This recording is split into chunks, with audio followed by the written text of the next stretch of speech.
ini. Semoga kalian yang menonton dalam keadaan sehat dan tetap semangat ya. Bertemu lagi dengan saya, Sri Sabira Widesta dari Tadris Matematika Universitas Islam Negeri Syed Ali Rahmatullah Tulungagung. Nah, jadi kali ini kita akan belajar mengenai bentuk aljabar. Sebelum kita mulai pembelajarannya, marilah kita berdoa terlebih dahulu agar diberikan kemudahan dalam menuntut ilmu. Berdoa baik. Doa selesai. Untuk absensi, silahkan tulis di kolom komentar dengan format nama dan nomor absen. Nah, jadi sebelum kita mulai, kita juga harus tahu dulu apa sih tujuan dari pembelajaran kita. Jadi yang pertama, tujuan dari pembelajaran kita yaitu memahami maksud dari bentuk aljabar, terus memahami istilah suku, variabel, koefisien, dan konstanta, dan juga menentukan suku sejenis pada suatu bentuk aljabar. Jadi, apa sih itu aljabar? Aljabar adalah bagian dari ilmu matematika yang menggunakan huruf ataupun simbol untuk mendeskripsikan suatu bilangan dan memanipulasinya untuk membantu menyelesaikan masalah matematika. Nah, kata kuncinya di sini adalah menggunakan huruf ataupun simbol untuk menyelesaikan masalah matematika. Contohnya, pasti kalian pernah menjumpai bentuk soal yang seperti ini. 2 ditambah 3 sama dengan titik-titik-titik. Jadi soal seperti ini namanya adalah bentuk aritmatika. Nah, kita bisa rubah ke dalam bentuk aljabar. Dengan cara apa? Dengan cara menggantikan titik-titik tersebut dengan suatu huruf ataupun simbol. Nah, hurufnya di sini apakah harus X, Y, dan juga Z?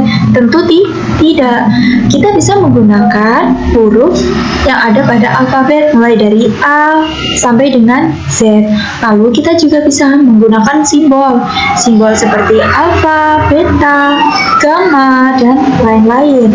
Nah, jadi kalau bentuk aritmatikanya 2 ditambah 3 sama dengan titik-titik, kita bisa berubah ke bentuk aljabar menjadi 2 ditambah 3 sama dengan X.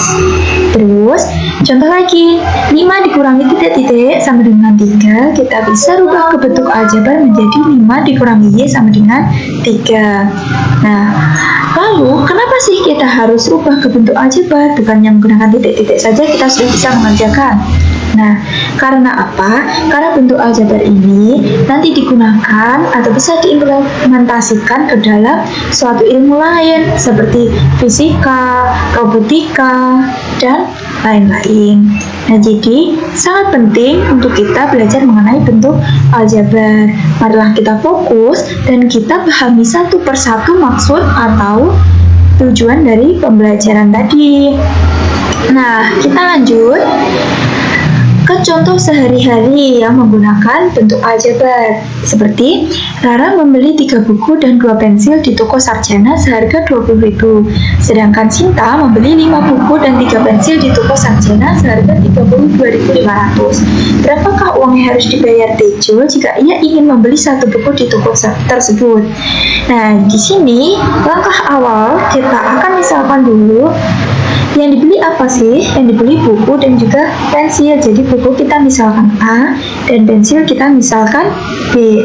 Dari pemisahan ini kita bisa ubah soal yang sepanjang ini ke bentuk yang lebih sederhana. Nah, seperti ini. Jadi 3 buku dan 2 pensil seharga 20.000 kita tuliskan 3A ditambah 2B sama dengan 20.000. Dapatnya A dari mana? Bukunya sudah kita misalkan menjadi A. Nah, lanjut. 5 buku dan 3 pensil seharga 32.500. Nah, dari sini kita bisa tuliskan 5A ditambah 3B sama dengan 32.500. Lalu apa yang ditanyakan? Yang ditanyakan adalah 1 buku di toko tersebut. Nah, sebenarnya di sini jika kalian amati, saya menulisnya 1A. Apakah boleh saya menuliskan dengan A saja? Tentu boleh. Karena apa? Karena 1 dikalikan dengan bilangan berapapun hasilnya adalah bilangan itu sendiri. Jadi ketika 1 saya kalikan dengan A, hasilnya akan ya bilangan A itu sendiri. Jadi nanti kalau misal saya menuliskan A langsung, atau sebenarnya 1 buku terus kalian menuliskan dengan huruf A saja, sudah saya anggap benar. Nah, jika kita hitung nanti akan ketemu 1A sama dengan 5.000. Tapi kita tidak akan membahas mengenai perhitungan ini terlebih dahulu, karena akan kita bahas pada pertemuan selanjutnya atau pada nanti bab SPLTV. Nah, yang kita fokuskan di sini adalah mengenai bentuk aljabarnya itu sendiri. Nah, lalu kita lanjut mengenai istilah pada bentuk aljabar. Jadi, istilah yang sering kita temui dalam bentuk aljabar ada 4. Ada suku, variabel, koefisien, dan juga konstanta. Jadi, suku adalah bentuk aljabar yang dipisahkan oleh tanda tambah atau tanda kurang. Variabel adalah huruf yang digunakan sebagai pengganti suatu bilangan. Koefisien adalah bilangan yang berada di depan variabel. Sedangkan konstanta adalah bilangan yang tidak memiliki variabel. Nah, contohnya di sini kita disuruh menentukan suku, variabel, dan juga koefisien serta konstantanya. Nah, dari sini kalian tentukan sukunya. Suku tadi adalah bentuk aljabar yang dipisahkan oleh tanda tambah atau kurang. Jadi kalau di dalam soal ini, sukunya ada apa saja? Ada 9x kuadrat, 9x kuadrat, lalu ada apa lagi? Ada negatif 3xy, terus 2y kuadrat, dan juga ada negatif 4. Sini. Negatif 4. Nah, nanti ketika disalin di buku, ditata yang rapi ya. Terus variabelnya ada apa saja? Variabel itu sebagai pengganti suatu bilangan. Nah, di sini ada variabel x kuadrat, terus variabel apa lagi? Ada variabel xy, terus variabel y kuadrat. Apakah ada lagi? Tidak ada ya. Jadi di sini variabelnya cuma ada 3. Ada x kuadrat, xy, dan y kuadrat. Lalu koefisiennya ada apa saja? Ada 9.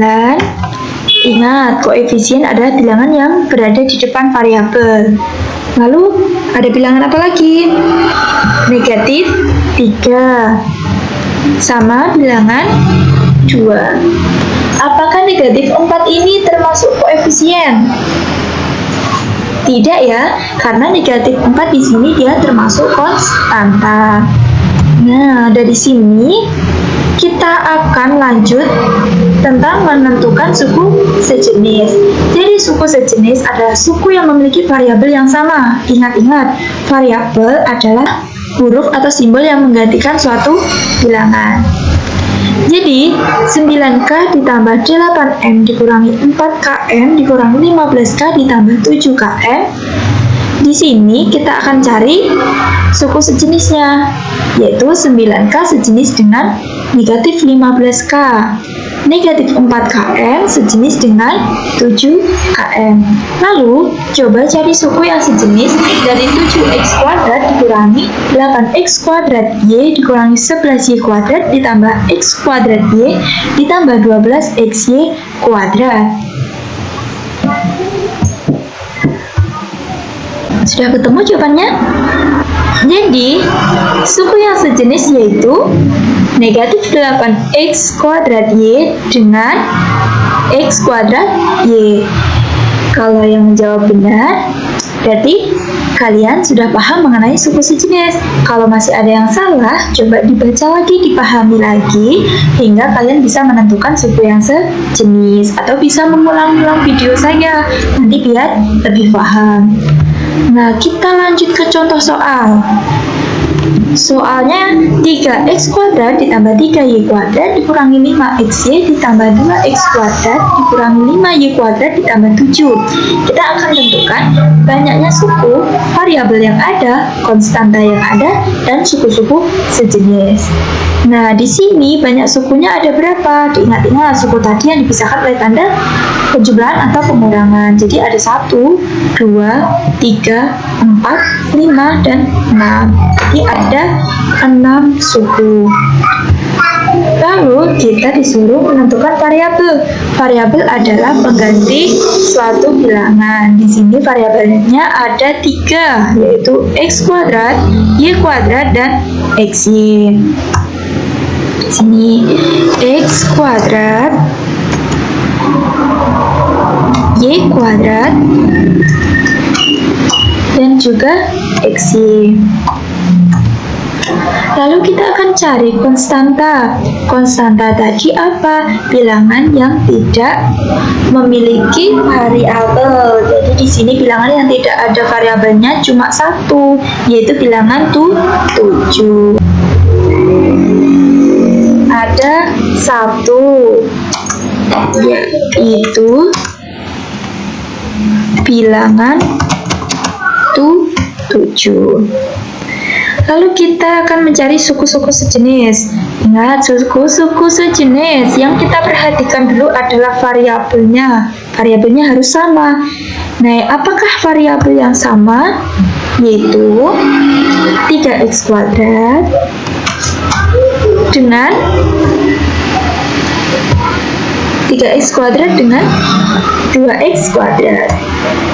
2x kuadrat. Lalu 3y kuadrat dengan apa? Di sini 3y kuadrat dengan negatif 5y kuadrat. Nah, dari sini apakah ada yang ingin ditanyakan? Jika ada, nanti silahkan ditulis di komentar juga ya. Tadi kita sudah mendapatkan apa saja?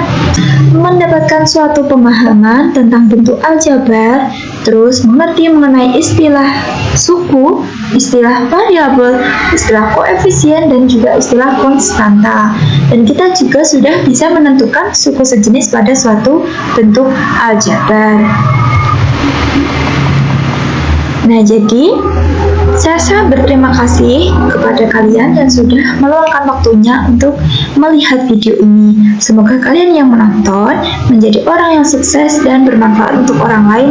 Karena saya rasa ini sudah cukup, kita akhiri bersama-sama dengan baca hamdalah ya.